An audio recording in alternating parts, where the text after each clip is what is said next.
Hello, welcome back to mom's kitchen. ഞാൻ ഇന്ന് വന്നിട്ടുള്ളത് ഇഫ്താർ സ്പെഷ്യലുമായിട്ടാണ്. വീഡിയോക്ക് കിടക്കുന്നതിന് മുമ്പ് നിങ്ങൾ എൻ്റെ ചാനൽ ആദ്യമായിട്ടാണ് കാണുന്നതെങ്കിൽ സബ്സ്ക്രൈബ് ചെയ്യുക, ലൈക്ക് ചെയ്യുക, തൊട്ടിപ്പുറമുള്ള ബെല്ലൈക്കൺ അമർത്തുക. എന്നാൽ മാത്രമേ ഞാൻ ചെയ്യുന്ന വീഡിയോകൾ നിങ്ങൾക്ക് നോട്ടിഫിക്കേഷനായി ലഭിക്കുകയുള്ളൂ. അപ്പോൾ നമുക്ക് വീഡിയോയിലേക്ക് കിടക്കാം. അപ്പോൾ നമ്മൾ പാൻ ചൂടാൻ വെച്ചായിരുന്നു. അപ്പോൾ പാൻ ചൂടായിട്ടുണ്ട്. ഇനിയിപ്പോൾ നമുക്കിതിലേക്ക് ഓയിൽ ഒഴിച്ചു കൊടുക്കാം. ഓയിൽ നന്നായി ചൂടായതിന് ശേഷം ഓണിയൻ ആഡ് ചെയ്ത് കൊടുക്കാം.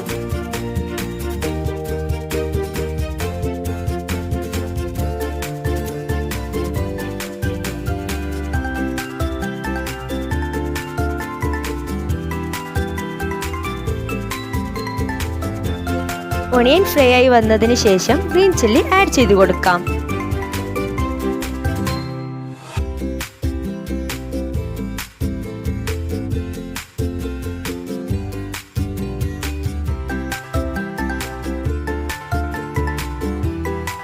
ഉള്ളി വാടി വന്നതിന് ശേഷം അതിലേക്ക് ആവശ്യത്തിന് ഉപ്പ് ചേർത്ത് കൊടുക്കാം. കൂടെ തന്നെ ജിഞ്ചർ ഗാർലിക് പേസ്റ്റും ചേർത്ത് കൊടുക്കാം.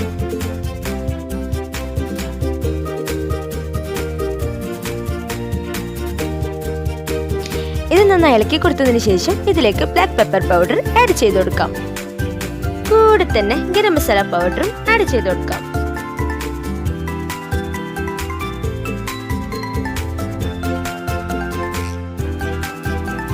ചിക്കൻ മസാല പൗഡർ ആഡ് ചെയ്ത് കൊടുത്തതിന് ശേഷം ഇത് നന്നായി ഒന്ന് ഇളക്കി കൊടുക്കാം.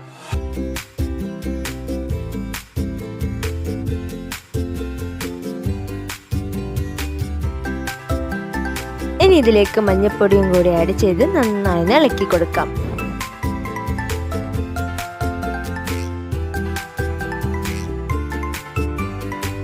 വേവിച്ചു വെച്ച ചിക്കൻ ഗ്രേറ്റ് ചെയ്തതിന് ശേഷം ഇതിലേക്കൊന്ന് ആഡ് ചെയ്ത് കൊടുക്കാം.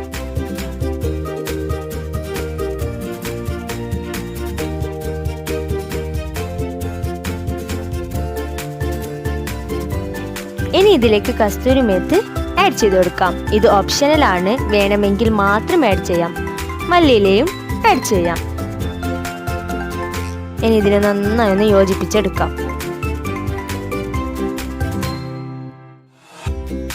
വേവിച്ചു വെച്ച ഉരുളക്കിഴങ്ങ് നന്നായി ഒടിച്ചെടുത്തിട്ടുണ്ട്. ഇനി ഇതിലേക്ക് നേരത്തെ തയ്യാറാക്കി വെച്ച ചിക്കൻ്റെ മസാല ആഡ് ചെയ്ത് കൊടുക്കാം. അപ്പോൾ ഇതൊന്ന് നന്നായി കുഴച്ചെടുക്കാം.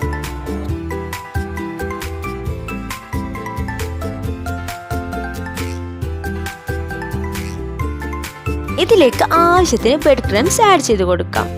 ഇത് കുറച്ചായി ആഡ് ചെയ്ത് കൊടുക്കണം. എന്നിട്ട് ഇതൊന്ന് നന്നായി കുഴച്ചെടുക്കാം.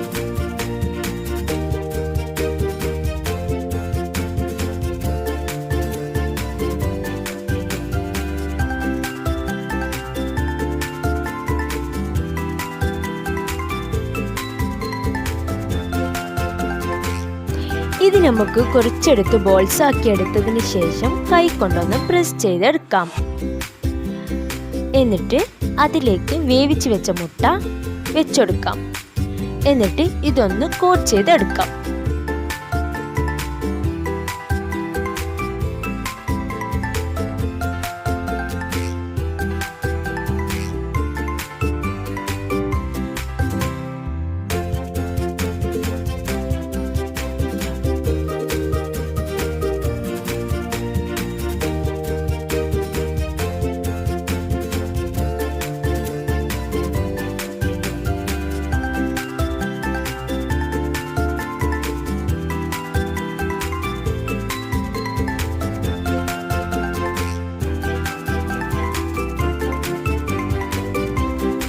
ഇതുപോലെ തന്നെ ബാക്കിയുള്ളതും കൂടി ചെയ്തെടുക്കാം.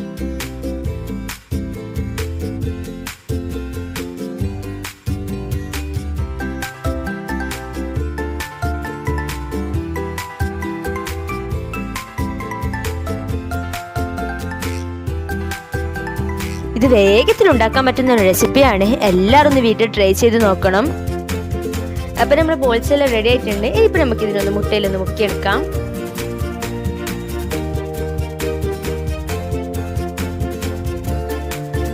എന്നിട്ട് നമുക്കിതൊന്ന് ബ്രെഡ് ക്രംസിൽ കോട്ട് ചെയ്തെടുക്കാം.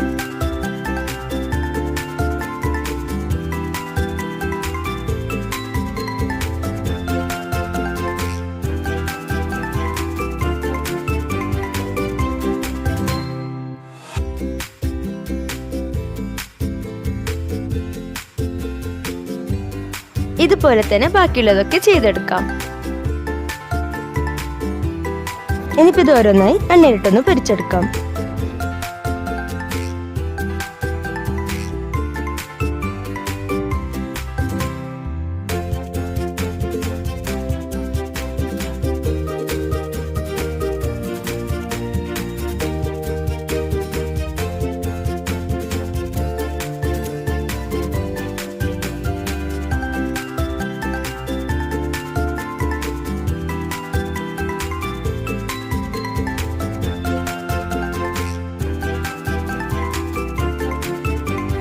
നല്ല ബ്രൗൺ നിറമായി വന്നിട്ടുണ്ട്. ഇനിയിപ്പോൾ നമുക്ക് ഇതിനൊന്ന് കോരിയെടുക്കാം.